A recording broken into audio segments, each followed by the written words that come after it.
পেয়েছিলাম নির্বাচন স্থগিত, আর এখনো ফিডব্যাক হচ্ছে। আমরা সাথে সাথে বিশ্ববিদ্যালয় প্রশাসনের সাথে যোগাযোগ করেছি এবং কোর্টে যারা আইনজীবী ছিল তাদের সাথে যোগাযোগ করেছে। তারা বলেছিলেন একটু ধৈর্য ধারণ করতে এবং তারা ব্যবস্থা নিচ্ছেন। সেই ব্যবস্থার প্রেক্ষিতে এখনই ফিডব্যাক হচ্ছে 9 সেপ্টেম্বরে ডাকসু হবে বলে তারা ঘোষণা দিয়েছেন। ঢাকা বিশ্ববিদ্যালয়ের শিক্ষার্থীদের কাছে অনুরোধ করব, আমরা আপনাদের সাথে আছি ইনশাআল্লাহ। ঐক্যবদ্ধ শিক্ষার্থী জোট আপনাদের সাথে থাকবে এবং আইনি কোনো জটিলতা কেউ ফেলতে চাইলে সেখানে আমাদের যে সুযোগ আছে, যে ক্ষমতা আছে, আমাদের সামগ্রিক চেষ্টা থাকবে এবং 9 সেপ্টেম্বর ডাকসু হবে ইনশাআল্লাহ। এই যাত্রায় আমরা থামবো না ইনশাআল্লাহ। এবং ডাকসু আগামী 9 সেপ্টেম্বর কোন প্রার্থী বিজয় হবে বড় ব্যাপার হচ্ছে ডাকসু 9 তারিখেই হবে। কোন ষড়যন্ত্র ডাকসুকে পেছাইতে পারবে না এবং যারাই জিতবে শিক্ষার্থীরা জিতবে ইনশাআল্লাহ। আমরা সবাইকে ধন্যবাদ জানাচ্ছি। ডাকসু 9 সেপ্টেম্বর হচ্ছে। ঢাকা বিশ্ববিদ্যালয়ের শিক্ষার্থীদেরকে অনুরোধ করবো আপনারা শান্ত থাকবেন এবং আমরা ফিডব্যাক পেয়েছি ডাকসু 9 সেপ্টেম্বর হচ্ছে। সমাপনী কথা নিয়ে আসবে সাদিক কায়েম। আসসালামু আলাইকুম সাংবাদিক বন্ধুগণ। ভাই জোরে অন্যতম একটা আকাঙ্ক্ষা হচ্ছে বাংলাদেশের প্রতিটি ক্যাম্পাসে ছাত্র সংসদ নির্বাচন হওয়া, এবং সেই আলোকে আপনারা দেখতে পাচ্ছেন ইতিমধ্যে বাংলাদেশের বড় বড় ক্যাম্পাসগুলোতে ছাত্র সংসদ নির্বাচনের তফসিল ঘোষণা করা হয়েছে। তফসিল ঘোষণা করার পর থেকে আমরা একের পর এক ষড়যন্ত্র দেখতে পাচ্ছি।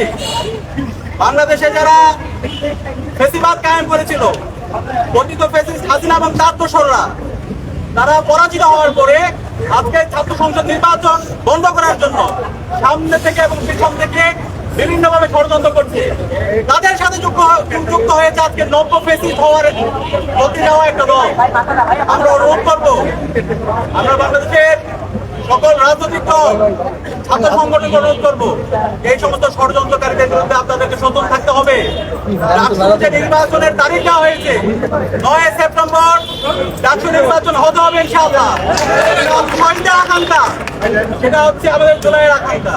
বিশ্ববিদ্যালয় প্রশাসনকে আমরা অনুরোধ করবো, আপনাদের আইন উপদেষ্টা আছে, আপনাদের দায়িত্ব হচ্ছে যে তারিখে নির্বাচনের সময় দেওয়া হয়েছে সেই তারিখের মধ্যে নির্বাচন হইতে হবে।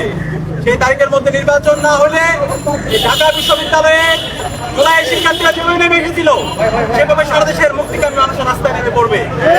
আমরা ইতিমধ্যে জানতে পেরেছি হাইকোর্ট যে রায় দিয়েছিল সেটা তারা স্থগিত করেছে। আমরা সবাইকে দায়িত্বশীল আচরণ করার জন্য অনুরোধ করছি। ডাকসু উপলক্ষে যে উৎসব বিরাজ করছে ক্যাম্পাসে, সে উৎসবকে আমরা যেন আরো ভালোভাবে ছড়িয়ে দিতে পারি, আমরা দায়িত্বশীল আচরণ করতে পারি, সেই উদাত্ত আহ্বান সবার প্রতি রাখছি। সবাইকে অসংখ্য ধন্যবাদ। সাদিক ভাই, বারবার এরকম গায়েবী সিদ্ধান্তে আপনারা বিব্রত কিনা? এই যে বারবার গায়েবী সিদ্ধান্ত হয়, সেনাবাহিনী মোতায়েন হবে না, এরকম আমরা এগুলো ফিডব্যাক দিয়েছি। সম্মানিত সাংবাদিক বন্ধুগণ, আজকে যে ইস্যু, সেই ইস্যুতে আমরা প্রেস কনফারেন্স থেকে বের হয়ে খোঁজ নেওয়ার চেষ্টা করেছি এবং যারা আইনজীবী সেখানে ছিলেন তাদেরকে আমরা অনুরোধ করেছি যাতে এটি আজকে ব্যবস্থা নেওয়া হয়। তাদের পরিকল্পনা ছিল এটি কালকে ব্যবস্থা নেওয়া এবং আগামী দুপুর পর্যন্ত সময় চেয়েছিলেন তারা।